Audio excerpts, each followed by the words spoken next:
Video اگر اچھی لگے تو ویڈیو کو لائک کیجیے اور چینل کو سبسکرائب کیجیے۔ السلام علیکم ورحمۃ اللہ وبرکاتہ۔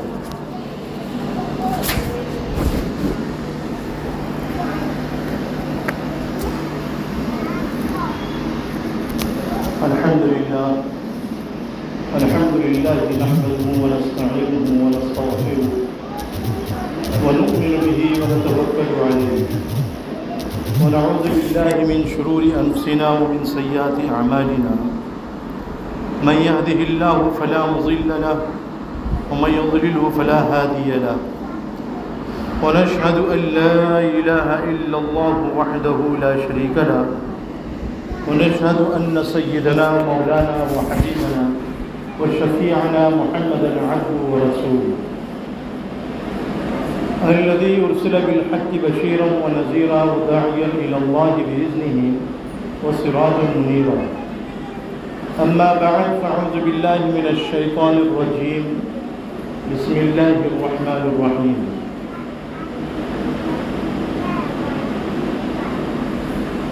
الذين يجتنبون كبائر الإثم والفواحش إلا اللمم. صدق الله المولانا العظيم.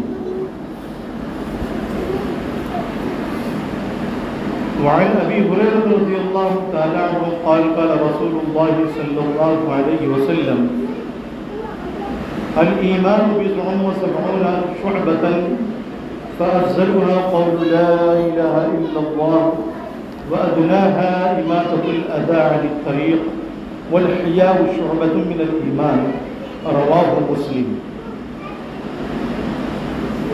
یا رب صل وسلم دائما ابدا علی حبیبک خیر الخلق کلہم. برادران ملت، معزز سامعین کرام، ابھی حضرات کے سامنے قرآن کریم کے 27ویں پارے کی سورہ نجم کی ایک آیت کریمہ کا ایک جملہ پڑھا گیا، اور حضرت ابو ہریرہ رضی اللہ تعالیٰ عنہ سے ایک روایت جس کو امام مسلم رحمۃ اللہ علیہ نے نقل فرمائی ہے، اس روایت کو اور حضرات کے سامنے پیش کیا گیا، اس روایت کو آپ کے سامنے پڑھا گیا۔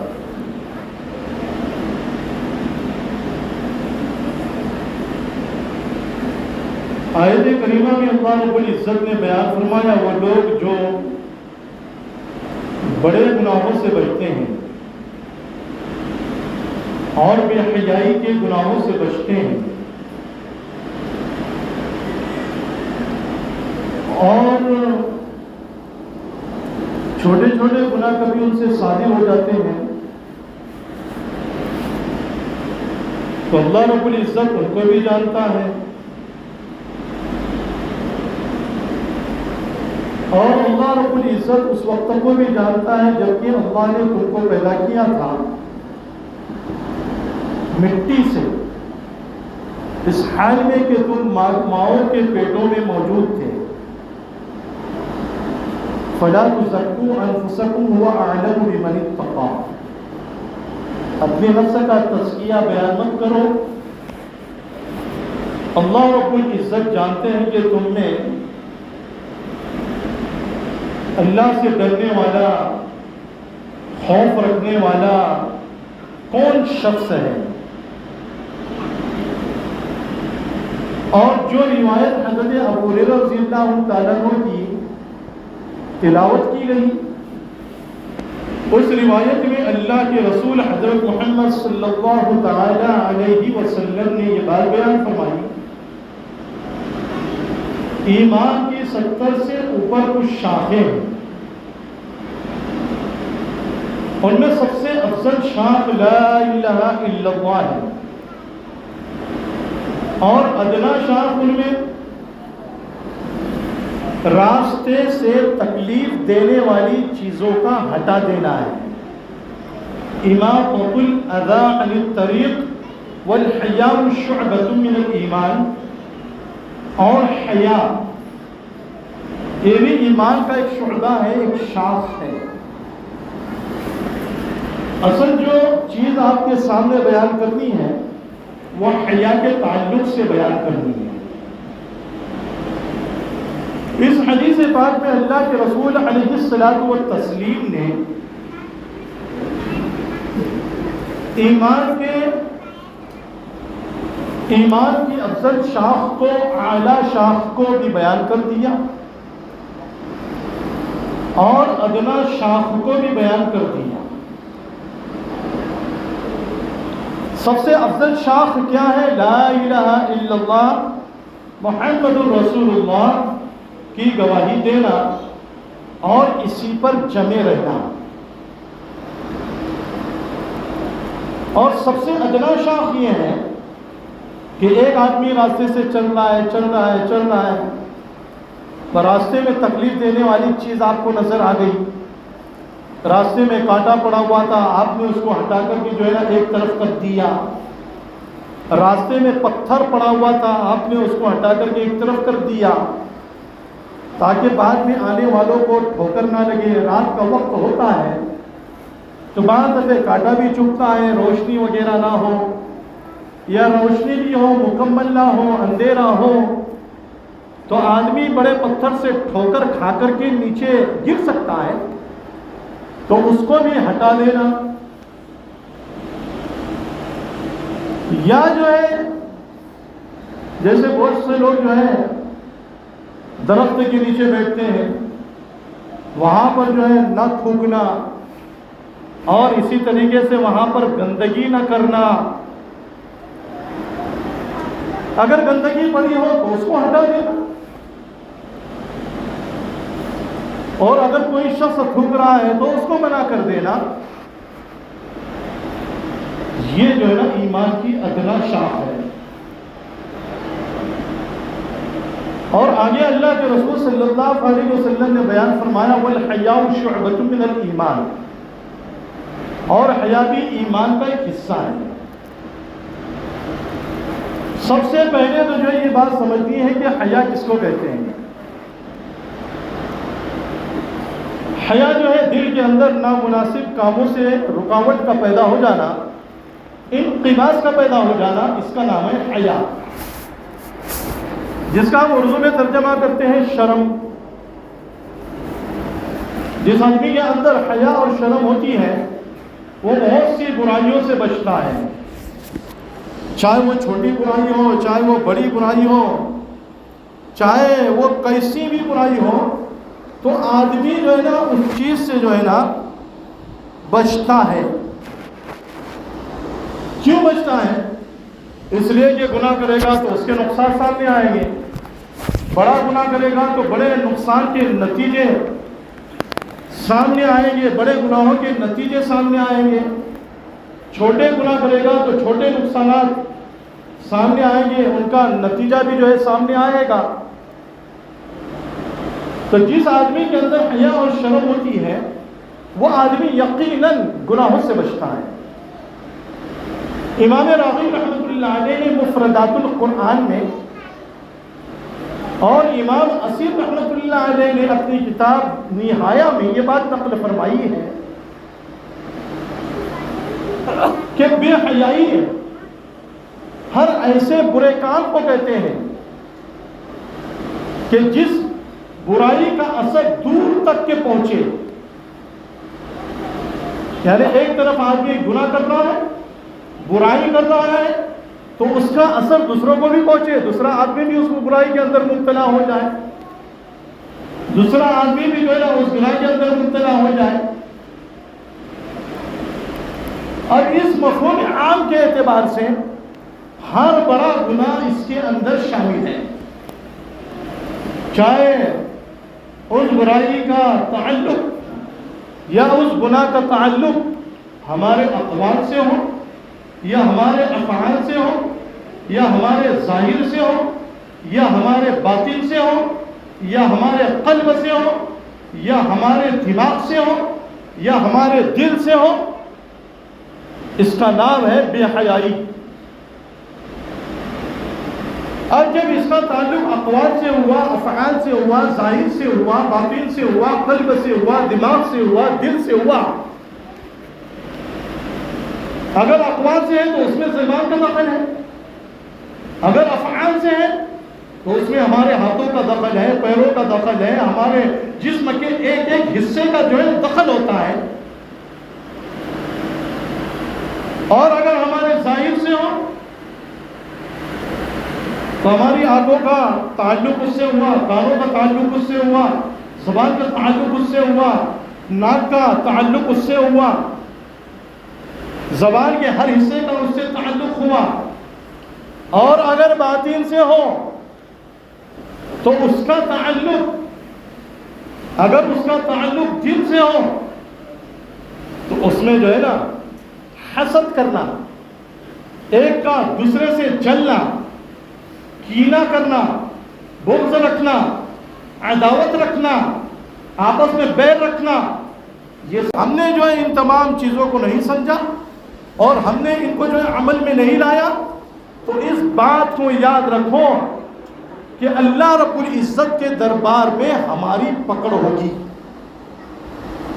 صاف صاف جو ہے اللہ رب العزت نے قرآن کریم میں بیان فرمایا، وَلَا تَقْرَبُوا الْفَوَاحِشَ مَا ظَهَرَ مِنْهَا وَمَا بَطَنَ، کہ تم جو ہے بے حیائی کے کاموں کے قریب نہ جاؤ، چاہے اس کا تعلق باطن سے ہو، چاہے اس کا تعلق ظاہر سے ہو، کسی سے بھی اس کا تعلق ہو، تم بے حیائی کے کاموں کی طرف جو ہے نا ہرگز نہ جاؤ۔ اللہ رب العزت نے قرآن کریم میں صاف صاف منع فرما دیا۔ اور ایک جگہ پر اللہ رب العزت نے قرآن کریم کے سورۃ الاعراف میں بیان فرمایا، قل انما حرم ربی الفواحش ما ظهر منها وما بطن، اللہ رب العزت نے فحشہ کام کو حرام فرما دیا ہے۔ اے محمد صلی اللہ علیہ وسلم آپ فرما دیجئے میرے رب نے فحشہ کاموں کو حرام قرار دے دیا ہے۔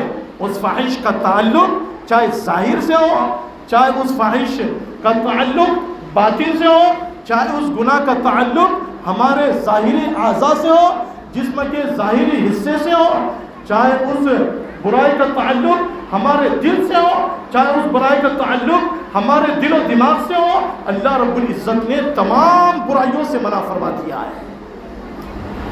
اور ایک جگہ پر اللہ رب العزت نے قرآن کریم میں بیان فرمایا، ان الصلاۃ تنہی عن الفحشاء والمنکر، بلا شبہ نماز بے حیائی کے کاموں سے اور برے کاموں سے روکتی ہے۔ نماز کی پابندی اگر آدمی کرے گا، یہ مسلمان پنج وقتہ نماز پابندی کے ساتھ میں پڑھے گا، اپنے اوقات میں پڑھے گا، تو اللہ رب العزت اس کی ہر طرف سے حفاظت فرمائیں گے۔ آگے سے بھی اللہ اس کی حفاظت فرمائیں گے، دائیں سے بھی اللہ اس کی حفاظت فرمائیں گے، پیچھے سے بھی اس کی حفاظت فرمائیں گے، بائیں جانب سے بھی اللہ اس کی حفاظت فرمائیں گے، اوپر کی طرف سے بھی اللہ اس کی حفاظت فرمائیں گے، نیچے کی جانب سے بھی اللہ اس کی حفاظت فرمائیں گے۔ دیکھو اللہ رب العزت نے قرآن کریم کے پہلے پارے میں بھی، اللہ رب العزت نے قرآن کریم کے 8ویں پارے میں سورۃ الاعراف میں بھی یہ بات بیان فرمائی ہے کہ جب اللہ رب العزت نے حضرت آدم علیہ السلام کو بنایا اور آدم علیہ السلام ہی سے حضرت حوا علیہ السلام کا وجود ہوا، جیسا کہ اللہ رب العزت نے سورۃ النساء کی پہلی آیت کریمہ میں بیان فرمایا، یا ایھا الناس اتقوا ربکم الذی خلقکم من نفس واحدۃ وخلق منها زوجها وبث منهما رجالا کثیرا ونساء واتقوا اللہ الذی تساءلون به والارحام ان اللہ کان علیکم رقیبا۔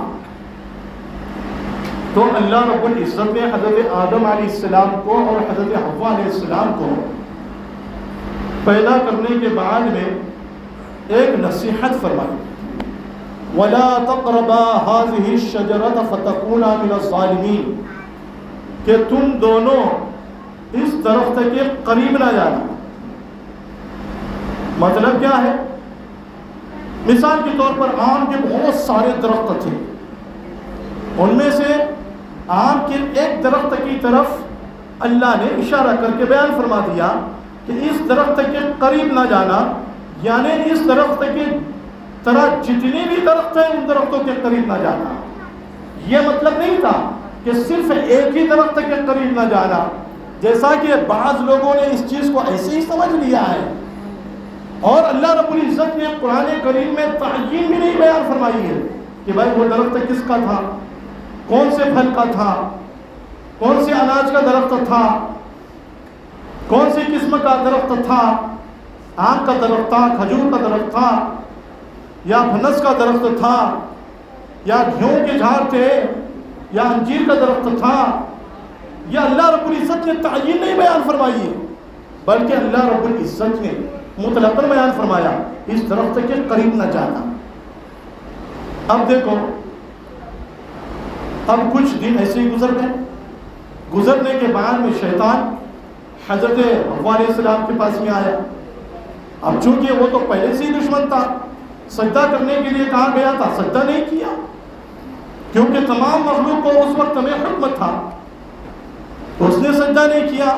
آدم علیہ السلام کا دشمن، حضرت حوا علیہ السلام کا دشمن، اب آ کر کے کہنے لگا کہ دیکھو، تم کو اللہ نے صرف ایک درخت کے پاس میں جانے سے منع کیا ہے، تو یہ پٹی کون پڑھا رہا ہے؟ شیطان پڑھا رہا ہے۔ اور جو ایسی ہی تفسیر اپنے دل و دماغ میں رکھتے ہیں، جو یہ کہتے ہیں کہ بھائی صرف ایک درخت کے پاس میں جانے سے منع کیا ہے، گویا کہ انہوں نے بھی جو ہے نا وہ تفسیر کس سے سیکھی ہے؟ شیطان سے سیکھی ہے۔ تو اس نے کیا کہا؟ اس درخت کے قریب نہ جانا، ایک درخت سے منع کیا ہے، ہاں دوسرے درخت جو ہے نا اونچے سے ان کے پاس میں جاؤ، اس کے پھل کو کھاؤ، اس میں کوئی حرج نہیں ہے، اللہ نے ان سے تو منع نہیں کیا ہے۔ بہرحال اب حضرت حوا علیہ السلام نے حضرت آدم علیہ السلام سے کہا، اب حضرت آدم علیہ السلام بھی جو ہے نا ان کی باتوں میں آ گئے۔ اب دونوں بھی گئے اور جس جنس کے درخت سے اللہ رب العزت نے منع فرما دیا تھا اس کا پھل جو انہوں نے کھا لیا، اس درخت سے کھا لیا۔ اب کیا ہوا؟ اللہ بیان فرماتے ہیں فَلَمَّا ذَاقَ الشَّجَرَةَ بَدَتْ لَهُمَا، جب ان دونوں نے اس درخت کے پھل کو چکھ لیا، اس درخت کو چکھ لیا، بَدَتْ لَهُمَا سَوْآتُهُمَا، ان کا سطر ظاہر ہو گیا، وَطَفِقَا يَخْصِفَانِ عَلَيْهِمَا مِنْ وَرَقِ الْجَنَّةِ، اب وہ دونوں کیا کرنے لگے؟ اپنے سطر کو جنت کے درختوں کے پتوں سے چھپانے لگے۔ اس سے جو ہے نا یہ بات معلوم ہوتی ہے کہ حیا انسان کے اندر فطری طور پر اللہ نے رکھی ہے۔ اگر فطری طور پر اللہ نے حیا انسان کے اندر نہ رکھی ہوتی تو وہ دونوں جو ہے نا اپنے سطر کو، یعنی حضرت آدم علیہ السلام اور حضرت حوا علیہ السلام اپنے سطر کو پتوں سے نہ چھپاتے۔ بچہ جب پیدا ہوتا ہے فطری طور پر اس کے اندر حیا ہوتی ہے، ایسے ہی آدم علیہ السلام اور تسلیم کے اندر بھی فطری طور پر حیا موجود تھی، حضرت حوا علیہ السلام میں بھی فطری طور پر حیا موجود تھی۔ آج دیکھو حیا ہمارے اندر سے رخصت ہوتی جا رہی ہے، چاہے وہ مرد حضرات ہو، چاہے عورتیں ہو، چاہے مستورات ہو، چاہے کوئی بھی ہو، ہر ایک کے اندر سے تقریباً حیا رخصت ہوتی جا رہی ہے۔ عورتوں کے اندر سے یعنی برقع نکلتا جا رہا ہے، دوپٹہ تھا دوپٹہ جو ہے نکل چکا ہے، اور جو ہے نا پہلے ڈھیلے ڈھالے کپڑے پہنا کرتے تھے، اب جو ہے نا ڈھیلے ڈھالے کپڑے بھی انہوں نے چھوڑ دیا ہے، اب جو ہے نا بالکل چست کپڑے پہننے لگے ہیں۔ اسی لیے اللہ کے رسول علیہ الصلوۃ والتسلیم نے بیان فرمایا رب کاسیاتین عاریاتین مائلاتین ممیلات، بہت سی کپڑا پہننے والی عورتیں ایسی ہیں جو باوجود کپڑا پہننے کے ننگی ہیں۔ ہمارے نوجوانوں کا کیا حال ہے؟ تم یہ مت سمجھو کہ میں صرف عورتوں سے کہہ رہا ہوں، نوجوانوں سے بھی جو ہے یہ بات کہنا چاہتا ہوں کہ ہمارے نوجوان بھی اسی میں شامل ہیں۔ اللہ نے ہم کو بے حیائی سے منع کیا ہے۔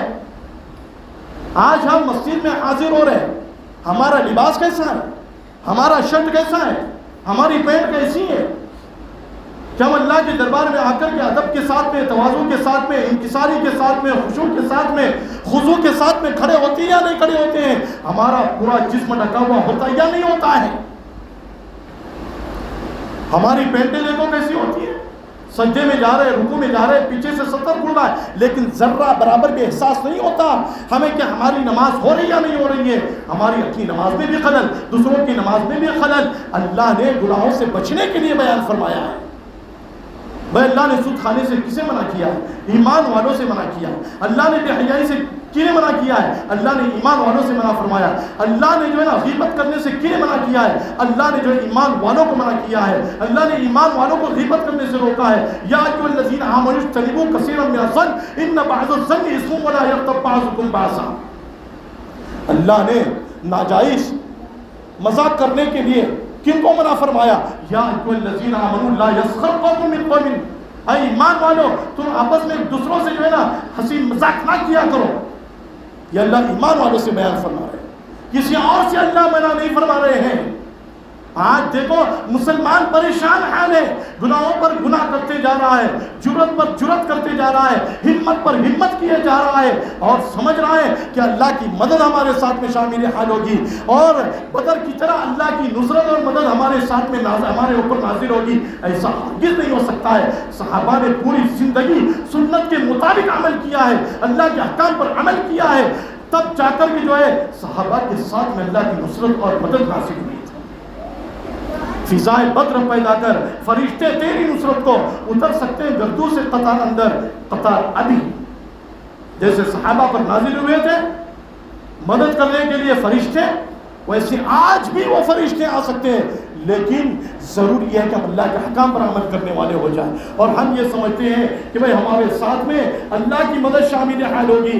میرے محترم بھائی اور بزرگوں، آج جو ہے نا پورے عالم میں مسلمان پریشان حال، اور خصوصاً ہندوستان میں مسلمان پریشان حال. اور مسلمان کیا سمجھتا ہے کہ آج جو ہے نا اللہ کی طرف سے ہماری مدد ہوگی، اور پریشان ہے. کیوں پریشان ہے؟ بھئی یہ UCC کا جو معاملہ ہے، ایکساس سول کوڈ کا جو معاملہ ہے، اس میں اللہ کی مدد شامل حال ہوگی، یقیناً شامل حال ہوگی. لیکن جب اللہ کے احکام پر عمل کریں گے، سنت کے مطابق عمل کریں گے، تب جا کر کے اللہ کی مدد شامل حال ہوگی. برادران ملت، معزز سامعین کرام، ان باتوں کو اپنے دل و دماغ میں بٹھا لیں کہ اللہ کی مدد اسی وقت ہمارے اوپر آ سکتی ہے جب کہ ہم اللہ کے احکام پر عمل کرنے والے ہو جائیں، کبیرہ گناہوں سے بچنے والے ہو جائیں. گناہوں کا تعلق ہر زمانے سے رہا ہے، گناہوں سے بچنا بھی جو ہے نا ہر زمانے سے رہا ہے. یہ نہ سمجھو کہ حضور کے زمانے میں تھا اور آج نہیں ہے. جیسے پہلے تھا ویسے آج بھی ہے. جو قرآن اس وقت میں نازل ہوا تھا وہی قرآن آج موجود ہے. جو سنتیں اس وقت میں موجود تھی آج بھی وہی سنتیں موجود ہیں. جن برائیوں سے اس وقت میں منع کیا تھا آج بھی ان برائیوں سے منع کیا گیا ہے، اور قیامت تک کہ اللہ نے منع کر دیا ہے. جن احکام پر عمل کرنے کے لیے اللہ نے فرمایا تھا ان احکام پر عمل کرنے کے لیے آج بھی اللہ نے بیان فرمایا ہے. تو آج یہ سمجھ لیں کہ ہمارے ساتھ میں اللہ کی مدد کب شامل حال ہوگی؟ تب کہ ہم اللہ رب العزت کے احکام پر عمل کریں گے. اور آج ہندوستان میں یونیفارم سول کوڈ کا صاف مطلب ہمیں یہ سمجھنا چاہیے کہ اس ملک میں مسلمانوں کو اپنی مذہبی ہدایات کے خلاف نکاح طلاق جیسے معاملات انجام دینا ہوں گے. یعنی غیروں کے طریقے پر ہمیں نکاح کرنا پڑے گا، پھیرے مارنے پڑیں گے. اگر ہم نے شریعت کے مطابق نکاح نہیں کیا نا، اللہ غیر قوموں کو ہمارے اوپر مسلط کرے گا. یاد رکھ لینا. یہ نکاح میں، شادیوں میں، بیاہوں میں ناجائز فضول پیسے خرچ کیے جا رہے ہیں. کسی غریب بچی کا نکاح ہوتا ہے تو کیا ہمارے جیب سے پیسے نکلتے ہیں؟ نہیں نکلتے. اللہ یہ مسلط کرنا چاہ رہا ہے. اگر ہمیں بچنا ہے نا تو شریعت پر عمل کرنا ہوگا. تو کیا فرمایا جا رہا ہے کہ یونیفارم سول کوڈ کا صاف مطلب ہے کہ اس ملک میں مسلمانوں کو اپنی مذہبی ہدایت کے خلاف نکاح طلاق جیسے معاملات انجام دینا ہوں گے. وصیت اور وراثت کے معاملے میں بھی انہیں مذہبی قانون کے بجائے دوسرے قوانین پر عمل کرنا ہوگا. اللہ نے بیان فرمایا یوصیکم اللہ فی اولادکم للذکر مثل حظ الانثیین. اللہ تمہارے اولاد کے بارے میں، لڑکے کے بارے میں اور لڑکیوں کے بارے میں یہ نصیحت کرتا ہے، حکم دیتا ہے کہ لڑکے کا حق 2 لڑکیوں کے برابر ہے. اور آج کیا ہو رہا ہے؟ اپنا بھی حق لے رہے, بہنوں کا بھی حق لے رہے, بیٹیوں کا حق نہیں دیا جا رہا, ماؤں کا حق نہیں دیا جا رہا, پھوپھیوں کا حق نہیں دیا جا رہا. بڑا ہے تو چھوٹے بھائی کو حق نہیں دے رہا, چھوٹا ہے تو پورے مال کے اوپر, جائیداد کے اوپر اور مکان کے اوپر, دکان کے اوپر, سب چیزوں کے اوپر قبضہ کر لیا. تو کیا ہوگا بھائی؟ یہی سب چیزیں ہوگی یا نہیں ہوگی؟ میں غلط کہہ رہا ہوں؟ میں اللہ نے حکم کس کو دیا؟ یعنی صحیح طریقے سے تقسیم کرنے کا مسلمان کو دیا, ہم کو دیا, غیر کو تھوڑی دیا ہے. اگر ہم نے جو ہے نا اللہ کے احکام کے مطابق وراثت کو تقسیم نہیں کیا تو یہی معاملہ ہوگا. اسی طرح دوسرے مذہب اور رسم و رواج کے پابند لوگوں کو بھی اپنا مذہب چھوڑنا ہوگا, اپنے رواج کو مٹانا ہوگا اور نئے قانون کا پابند ہونا پڑے گا. حضرت امیر شریعت مولانا سید محمد ولی رحمانی رحمۃ اللہ علیہ ایکساس سول کوڈ کی حقیقت کو اجاگر کرتے ہوئے لکھتے ہیں, میں پورے یقین کے ساتھ کہتا ہوں کہ یونیفارم سول کوڈ کا شوشہ اہل سیاست کی زبان ہے اور یہ دلی کے دربار کو قبضے میں لانے کی ایک نامناسب جسارت ہے, ہمت ہے, جرأت ہے. ہندوستان کسی ایک مذہب کے ماننے والوں کا ملک نہیں ہے. یقین مانیے, اگر ایکسا سول کوڈ نافذ ہوگا تو ہندوستان چرمرا ہو جائے گا, ملک میں بے چینی پھیل جائے گی. یہ ملک کسی ایک مذہب کا ملک نہیں, یہ ملک کسی ایک تہذیب کا ملک نہیں ہے.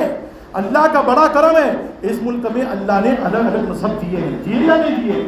عیسائیوں کا مذہب الگ, یہودیوں کا مذہب الگ, مسلمانوں کا مذہب الگ, اور بھی ہے سکھوں کا مذہب الگ, اور بھی ہے ہر قسم کی تہذیب دی ہے, ہر رنگ کا سماج دیا ہے, الگ الگ قوانین دیے ہیں. سب لوگ خوشی خوشی ان قوانین پر عمل کرتے ہیں. ان سارے قوانین کو ختم کر کے اگر ایک قانون نافذ کرنے کی کوشش کی گئی اور ایک قانون اس ملک میں لایا گیا تو دوسرے قانون پر عمل کرنے والے اور دوسرے قانون کو ماننے والے یہ سمجھیں گے کہ ان کا حق چھینا جا رہا ہے, ان کا مذہب چھینا جا رہا ہے, ان کی تہذیب چھینی جا رہی ہے. اور انسان سب کچھ برداشت کر سکتا ہے, اپنی مذہب کی تبدیلی, اپنے کلچر کی تبدیلی اور اپنے زبان کی تبدیلی کسی قیمت میں بھی برداشت نہیں کر سکتا. لیکن آج ہم سب کچھ جو ہے نا اپنے عمل سے کر رہے ہیں, ہم اپنے اقوال سے کر رہے ہیں. میرے محترم بھائیوں اور بزرگوں, دیکھو اللہ رب العزت نے جو نا قرآن کریم میں صاف صاف بیان فرما دیا, قل انما حرم ربی الفواحش ما ظهر منها وما بطن ولا تقربوا الفواحش ما ظهر منها وما بطن, کہ تم جو ہے نا بے حیائی کے کاموں کے قریب نہ جاؤ, یعنی کبیرہ گناہوں سے بھی بچو اور بڑے گناہوں سے بھی بچو, اقوال سے جو گناہ ہوتے ہیں ان سے بھی بچو, افعال سے جو گناہ ہوتے ہیں ان سے بھی بچو, اور دلوں کے ذریعے سے جو گناہ ہوتے ہیں ان سے بھی بچو, اور دماغ کے ذریعے سے جو گناہ ہوتے ہیں, تصورات سے, خیالات سے, سوچ و بچار سے, ان گناہوں سے بھی بچو, ظاہری گناہوں سے بھی بچو, باطنی گناہوں سے بھی بچو. یہ اللہ نے بیان فرمایا ہے. جب ہم ان تمام گناہوں سے بچنے لگیں گے, اللہ کے احکام پر عمل کرنے لگیں گے, خود وقت نماز میں, فرائض میں, واجبات میں, سنت میں اور نوافل میں اور مستحبات میں جو ہم پڑھتے ہیں ایاک نعبد و ایاک نستعین, تو اللہ ہماری دعاؤں کو قبول کریں گے. کریں گے یا نہیں کریں گے؟ اللہ رب العزت سے دعا ہے کہ اللہ رب العزت آپ کو اور مجھ کو بھی ان تمام باتوں پر عمل کرنے کی توفیق نصیب فرمائے. میرے محترم بھائی اور بزرگوں, دیکھو یہ UCC کا جو معاملہ ہے, ایکساس سول کوڈ کا معاملہ ہے, اس کی جو ہے نا ایک لیک حضرت مولانا امام صاحب کے پاس میں بھی ہوگی اور باہر بھی لگی ہوئی ہوگی یا اور بھی احباب کے پاس بھی ہوگی, یعنی جو مسلم پسندہ بورڈ کی جانب سے آئی ہے تو اس پر آپ جو ہے نا کلک کریں اور اس پر جو ہے یہ ظاہر کریں کہ بھئی ہم یہ جو یونیفارم ایکساس سول کوڈ کا معاملہ ہے ہم اس سے بالکل راضی نہیں ہیں, کیونکہ یہ ہمارے مذہب سے ٹکرا رہا ہے, یہ ہمارے کلچر سے ٹکرا رہا ہے, ہمارے قرآن کے احکام سے ٹکرا رہا ہے. ہم ان پر ہرگز عمل نہیں کرنے والے, قانون کے دائرے میں رہتے ہوئے ہمیں یہ تمام چیزیں کرنا ہے. اللہ عمل کی توفیق نصیب فرمائے. وآخر دعوانا الحمدللہ رب العالمین. بھائی جن حضرات نے سنت ادا نہیں کی ہے وہ سنتوں سے فارغ ہو جائے, سنت پڑھ.